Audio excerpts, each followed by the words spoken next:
solid punches, but he's trying. You heard Freddie Roach, who's an outstanding trainer, sort of breaking it down. And as you mentioned, well, let's get a little bit more pressure in here now. Let's see what comes of this round a little bit. Let's get a little busier. Watch your heads. Accidental clash of heads there.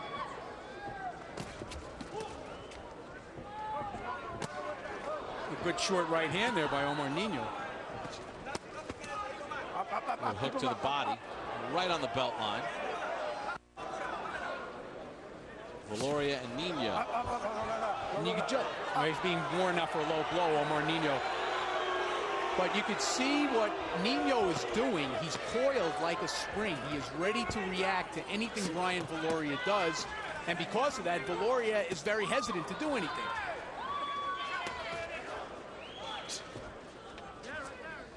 Take a look at some punch numbers. And you take a look at the numbers in round 2. Viloria in that round was 0 for 5 with his jab. And only throwing 21 punches in a round. That is not Brian Viloria-like at all. Clearly, there's something stylistically about Omar Nino that is keeping Brian Viloria from letting his hands go. You know, in his last fight, too, in his first title defense, he only threw 46 punches around, which is a low number for this weight class. Still, it's twice as busy than he's been tonight. So this is certainly not the typical Brian Viloria performance so far. You know, it's interesting. While you mention Kamita and this young man from Japan, this trash-talking boxer who reportedly drew 53% of the TV sets in Japan the last time he fought. They're talking about a big fight. Japanese crews have come to the United States to film Viloria, and they've asked him to watch tape of Kamita. And Gary Gittleson and Freddie Rose said, you know, we've got to eliminate that distraction. You wonder if all that has had an effect on Viloria right now. Well, it could be that, or it could just very well be that Omar Nino is, as we said from the beginning of the telecast, an unknown quantity. Brian Viloria may very well be learning about him as we are right now. And so far, what he's learned is that this guy's pretty tough. And Nino, confident here. Well, you know what? Viloria's not doing anything to dampen his confidence right now.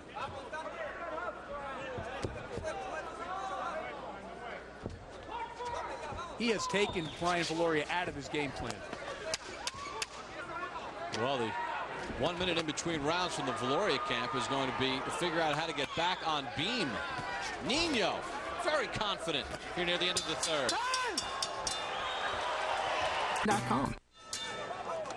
Round number 4 underway. Brian Viloria defending his light flyweight title against Omar Nino.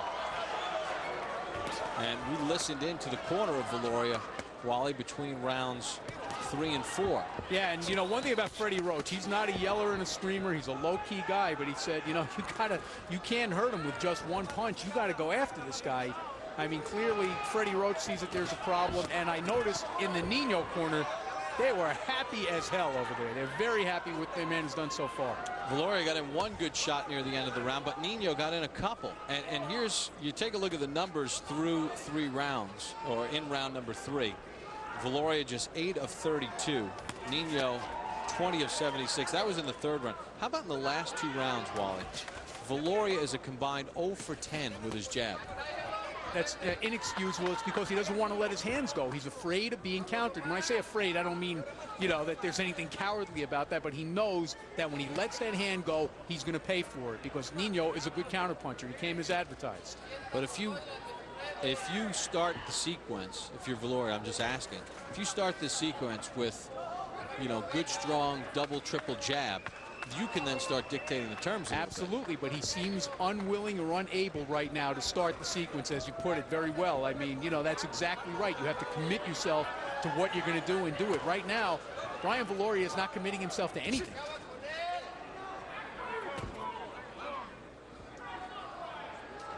You know, I know we're only in the 4th round, but this is an upset in the making. This is how they begin, and don't be late. Don't sleep on this right now.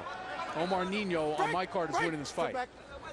And you see it in all pro sports, football, basketball, especially, sometimes the favorite lets the underdog hang around, gain some confidence, get a little momentum, and before you know it, you're in a 2-point game with 2 minutes to go. Absolutely right. I'll tell you what, if you didn't know the names of the two fighters right now, you'd say the guy in the blue trunks is more confident. And again, Viloria, there's a right hand from Viloria, but Nino absorbs it. Yeah, but that's the kind of thing that Viloria's got to do to take back control of this fight. He hasn't done anything really to earn Omar Nino's respect, except throw his resume on the table. And the fact that Nino is outworking Viloria every round, and there he scores with a left and then a right, and Viloria seemed a little bit shaken. He backed up. Some good body work.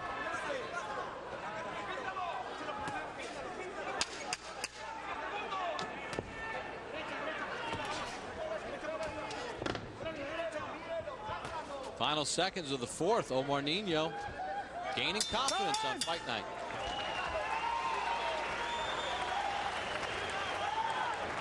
Very relaxed Omar Nino. Agua nomás, agua. A ver, dame la vaselina. Dame vaselina. No tengo golosinas, Omar, ¿eh? Oh, wow, Sigue llaveando, se va a cansar. You look at Nino here, pero no te and what confíes. he's No been te able to confíes do. para nada, por favor, ¿eh? Very impressive. Trabaja más con tu Absolutely, and recto. we're 1/3 of the way through the fight. I mean, I realize we've only got 4 rounds in the book, so that's 1/3 of the way through a 12-round fight. I've given him 3 out of the first 4 rounds. Viloria, by contrast, seems a bit listless. They're putting an ice bag on his left eye, which means he's absorbed a couple of good hard right hands. Let's take a look at some of the action in round 4, and you'll see what I'm talking about. Now, Viloria landed pretty well early. There was that lead right hand. He doubled it up. It was a little bit short there. But Nino not discouraged a bit. And that was the best punch of the round, that big left hook from Omar Nino. Round number 5 underway here on Fight Night. Viloria is throwing an alarmingly low amount of punches. Round 1 he threw 30, round 2 21, round 3 33, and last round 31. And as Joe Carnicelli hands me the stats from CompuBox, in the last 3 rounds, Viloria has gone 0 for 5 in each of the last 3 rounds with his jab. Because, as I said before, he's not committing himself to that jab. He's not stepping in with it. He's worried about being hit with that right hand over the top. You know, watching a fight is not the same as being in the fight. We don't know what Brian Viloria is seeing in there. We don't know what he's feeling. But when he's not doing what he normally does, something has either hurt him or taken him out of his game plan. It's the only reason why he would not be fighting his normal fight. And since we don't know how he feels inside his body, I'm going to give the credit to Nino. Absolutely. Just doing a better job right now. That's right. Stop, stop.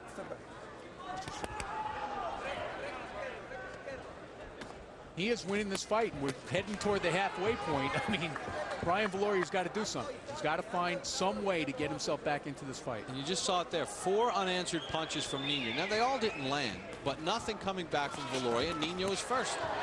There you go. Well, there, see, he tried to put his hands together there. And you see, if you notice there, Omar Nino kind of gave him a half sneer, half smirk, and shook his head like, nothing there.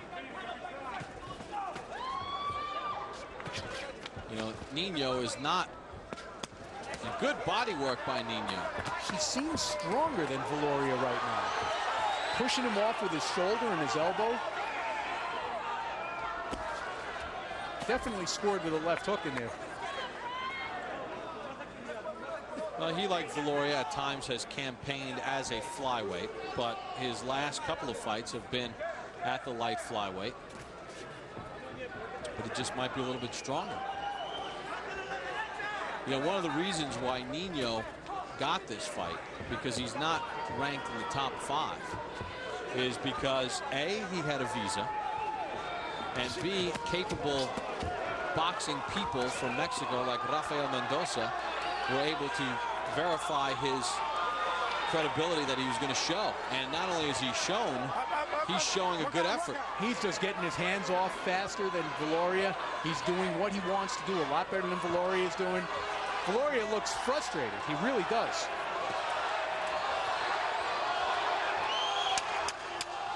And nothing from Viloria. Step back, step back, step back. The Viloria fans not pleased. Nino controlling this fight. At least through 5. Beating Viloria to the punch.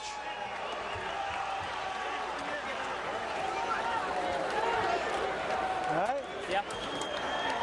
Let's go. Behind now. Okay, take the last couple rounds. Okay? Yeah. All right, now, brother, you gotta suck it up and get strong in this guy, okay? Now here. You're not using your jabs, work your way in. You can use that jab in this guy, work your way in and fire your combination, okay? If you one set of combinations, then you land it easily, okay? Yeah. You get too fast hands for this guy. You gotta get busy with your combinations now. All right? Yeah. Let's go to work on this guy, okay? All right, here's some of the action now in round 5. You can see right here, Omar Nino, the busier fighter. You know what? When neither guy's landing, the busier guy is the guy who's going to win the round. And Viloria lost that round. And now, you know what? Just to show you that not everything was ineffective, there was a good right straight down the middle by Omar Nino. And again, Viloria goes 0 for with the jab. 0 for 7 in that round. So he's 0 for his last 22 with the jab. And Freddie Roach told him straight up, matter-of-factly, you're behind. I mean, I don't think there's any doubt about that. According to CompuBox, Viloria averaging only 29 punches thrown per round. Nino 63. You know, Viloria is known as Hawaiian punch. Nino's Powerade tonight. I think maybe somebody ought to hold up a picture of Koki Kameda in the corner and say, hey, you know what, son? This is what you're blowing right here. Because you can't get to that fight if you don't win this one.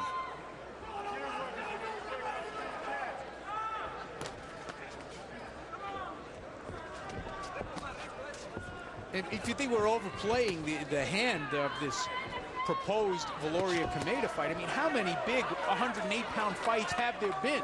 I mean, I can think of one, Carbajal and Humberto Gonzalez, maybe 10 years ago. And you know, they don't come along very often. And this kid Kameda, apparently in his last fight that drew 53% of the televisions in Japan, generated $2 million. So think about what you just said. More than half the television sets in an entire country were watching the same thing. And it wasn't American Idol. It was Japanese Idol. In round number 5, Viloria again 5 of 31, 0 for 7 with the jab. And you know, Gary Gittleson, the manager for Viloria, said that with all this Kameda stuff, at one point during camp, Freddie Roach had to stop it all with the Japanese TV crews in the gym all the time and say, hey, there's no Kameda if we don't get past Nino. Well, clearly it's been a factor, and it's something they've talked about and something they thought about. But I think to, you know, say that that's the reason why this is happening would be doing a terrible injustice to Omar Nino, who came here from Mexico, his first fight in the United States, and has fought a terrific first 5 rounds. Double jab.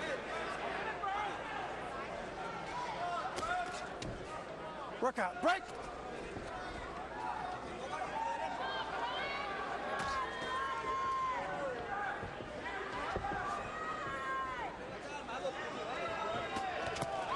This is not the aggressive, vicious killer, 108-pound killer that we've seen in Brian Viloria in his earlier fights. I mean, there is something that Omar Nino is doing that has taken Viloria completely out of his game. Left hand got in, and that hurt Little Viloria. buckling of the left knee there by Viloria. You'd be hard-pressed, even if you were the governor of Hawaii, to have Viloria ahead at the midway point of this fight. Well, wait a minute. It is boxing.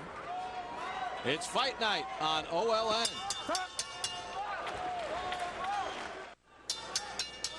At the risk of repeating myself, Omar Nino again, busy, busy, busy. Brian Viloria, just watch.